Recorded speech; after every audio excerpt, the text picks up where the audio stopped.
तेरी एक छुअन से जागा ये कैसा एहसास। वो आवाज जो दिल की गहराइयों तक उतर जाती थी, वो सुर जो हर टूटे दिल का मरहम बन जाता था। दिला दिया तूने मेरे प्यार का, यार ने ही लूट लिया घर यार का। जिसकी आवाज सुनकर लगता था कि मोहम्मद रफी फिर से लौट आए हैं। आने से उसके आए बाहर। वह बेशकीमती आवाज जो खुदा की देन थी, जिसकी आवाज सुनकर लड़कियां पागल हो जाती थी। मेरा दर्द तुम न समझ सके, जे सख्त इसका। आज वह आवाज खामोश क्यों है, जिन्होंने अपनी गायकी के दम से बॉलीवुड पर एक छत्र राज किया, आज वह खुद सवाल कैसे बन गए। अभी मुझे कहीं बाकी थोड़ी सी है जिंदगी। संगीत की दुनिया में जब सोनू निगम ने कदम रखा तो उनको बस एक चीज विरासत में मिली थी, उनके पिता का सपना और उनकी खुद की आवाज। एक छोटा सा लड़का जो जगरातों में गाकर बड़ा हुआ, एक दिन स्टेज का शहंशाह बनेगा, किसी ने सोचा तक नहीं था। सोनू निगम की आवाज में जो गहराई थी, वह सिर्फ रियाज की नहीं बल्कि एक सच्चे जज्बे की झलक थी। जब उन्होंने मुझे रात दिन और कल हो ना हो जैसा गीत गाया, तो हर लफ्ज हर सुर सीधे दिल में उतरता था। रात दिन बस मुझे चाहती। लेकिन फिर ऐसा क्या हुआ, ना सोनू निगम के नए गाने आए, ना म्यूजिक एल्बम और ना ही टॉप चार्ट्स में नाम। जिस सोनू निगम की आवाज के बगैर ऑल इंडिया रेडियो और एफएम के दिन अधूरा सा लगता था, क्यों आज वह खुद इस इंडस्ट्री से दूर हो गए? क्या बॉलीवुड ने उन्हें बाहर फेंक दिया? अगर हाँ तो फिर क्यों? इसके बारे में हम आगे बात करेंगे। या फिर उनको उनके बेबाकी की सजा मिली, जिसकी वजह से वह अक्सर विवादों में घिरे रहते थे। क्या सलमान खान के चलते सोनू निगम को बॉलीवुड फिल्मों के गानों से बाहर कर दिया गया? या फिर टी सीरीज के मालिक भूषण कुमार से विवाद के चलते सोनू निगम को बॉलीवुड में सिंगिंग कैरियर से बाहर कर दिया गया? यह सिंगर उस दौर में आया जब बॉलीवुड में कुमार सानू और उदित नारायण का एक छत्र राज चलता था, मगर सोनू निगम की गायकी ने फिर से जिंदा कर दिया वो आवाज जिसको लोग मोहम्मद रफी और किशोर कुमार के रूप में सुनते थे। घड़ी बदल रही है, रूप जिंदगी छाव है। ऐसे में सोनू निगम ने अपनी आवाज के जादू से कुमार सानू, उदित नारायण और अभिजीत भट्टाचार्य जैसे गायकों की आवाज और शोहरत का तिलस्मी तोड़ दिया। इनकी आवाज के जादू से प्रेरित होकर लोगों ने इनको इतना प्यार और सम्मान दिया कि वह लगभग 1.5 दशक तक बॉलीवुड पर राज करते रहे। तेरी कसम तेरे प्यार में साजन मेरा हुआ बुरा। लेकिन फिर ऐसा क्या हुआ कि इनको प्लेबैक सिंगिंग से निकालकर बाहर फेंक दिया गया? क्या जरूरत से ज्यादा कामयाबी और राजनीति का नशा इस महान सिंगर के डूबने की वजह बन गया? आज के इस डॉक्यूमेंट्री में हम जानने की कोशिश करेंगे ऐसे कलाकार की कहानी जो सिर्फ एक गायक नहीं था बल्कि एक दौर था। वो सफर जो संघर्ष से शुरू हुआ और स्टारडम की ऊंचाई तक पहुंचा और फिर अचानक विवाद और म्यूजिक इंडस्ट्री से दूर हो गए। चलिए चलते हैं उस आवाज की तलाश में जो कभी हर दिल की धड़कन थी। क्या ये मेरा पहला पहला प्यार है सजना, क्या ये मेरा। नमस्कार, मैं हूं ओम प्रकाश। आप देख रहे हैं सोच में एक खास एपिसोड।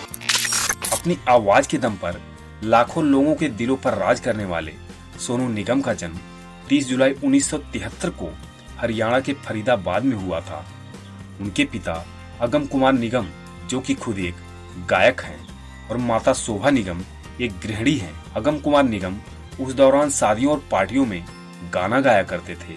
वह कहीं भी किसी प्रोग्राम में गाना गाने जाते तो सोनू निगम को अपने साथ लेकर जाते। मात्र 4-5 साल की ही उम्र में वह मोहम्मद रफी का गाना क्या हुआ तेरा वादा गाया था, जिसके बाद वह लगातार अपने पिताजी के साथ स्टेज शो में जाने लगे थे। अगम कुमार निगम ने अपने बेटे का संगीत के प्रति समर्पण और प्रतिभा को देखकर उन्होंने सोनू निगम को मशहूर संगीतकार गुलाम मुस्तफा खां से शास्त्रीय संगीत की तालीम दिलवाई। अगम कुमार निगम खुद हिंदी सिनेमा का एक बड़ा सिंगर बनना चाहते थे, मगर किस्मत ने उनका साथ नहीं दिया। लेकिन उनका वह सपना वह अपने बेटे के रूप में जीना चाहते थे। अपना अधूरा ख्वाब पूरा करने के लिए वह फरीदाबाद से मुंबई शिफ्ट हो गए। मुंबई आने के बाद दोनों बाप और बेटे ने काफी संघर्ष किया।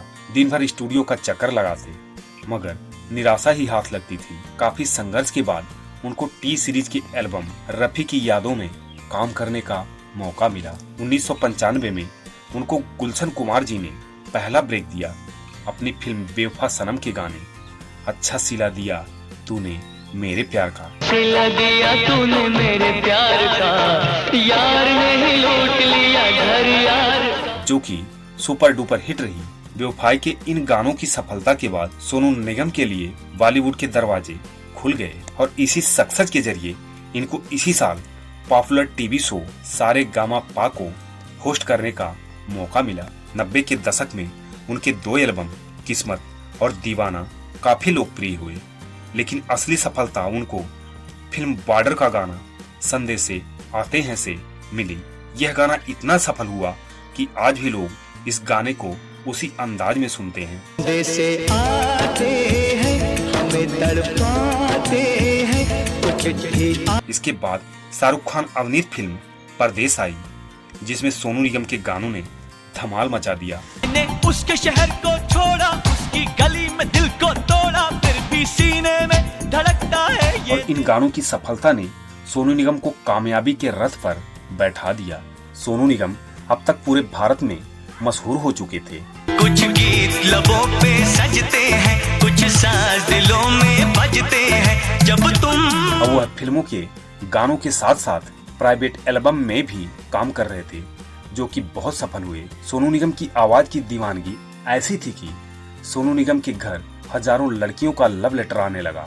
इसी दौरान एक दिन की घटना है कि किसी पार्टी में चक्की पांडे सभी लड़कियों को ऑटोग्राफ दे रहे थे। उस समय चक्की पांडे एक जाने माने अभिनेता थे, मगर उसी दौरान वहां पर सोनू निगम आ गए।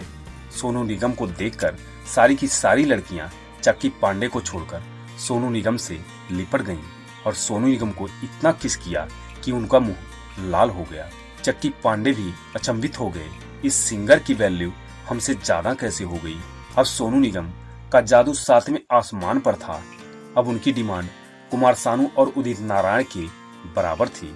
सोनू निगम जिस भी गाने को अपनी आवाज दे देते थे, वह गाना सुपर डुपर हिट हो जाता। सोनू निगम ने बहुत सारी फिल्मों में अपनी सुपर हिट आवाज दी, जैसे परदेस, साथियां, दिल चाहता है, कल हो ना हो, ये दिल, कभी खुशी कभी गम, दिल है तुम्हारा। मगर कहते हैं कि हर किसी का अपना एक पीक टाइम आता है, उसके बाद किसी न किसी वजह से उसका डाउनफॉल भी आता है। अभी मुझ में कहीं बाकी थोड़ी सी है जिंदगी। सोनू निगम अपने गानों से हर किसी के दिल पर राज करते हैं, लेकिन एक कार्यक्रम के दौरान उनका दिल चोरी हो गया। दरअसल इस कार्यक्रम में सोनू निगम की मुलाकात मधुरिमा निगम से हुई। पहली मुलाकात में लगा कि वे एक दूसरे के लिए ही बने हैं। ऐसे में उन्होंने मुलाकात का सिलसिला जारी रखा और उन्होंने 14 फरवरी 2002 यानी वैलेंटाइन डे को ही शादी कर ली। अभी तक सोनू निगम का पर्सनल और प्रोफेशनल लाइफ सब कुछ ठीक ठाक चल रहा था। जब सोनू निगम अपने कैरियर के पीक पर थे तो कुछ गलतियां कर बैठे और वह गलतियां इनको ले डूबी। जिस टी सीरीज कंपनी ने सोनू निगम को पहला ब्रेक दिया था, जिसकी वजह से ही शायद सोनू निगम को दुनिया ने जानी, उसी कंपनी को सोनू निगम ने म्यूजिक माफिया बता डाली। मेरे मुंह मत लगना तू, बस मरीना कंवर याद है ना।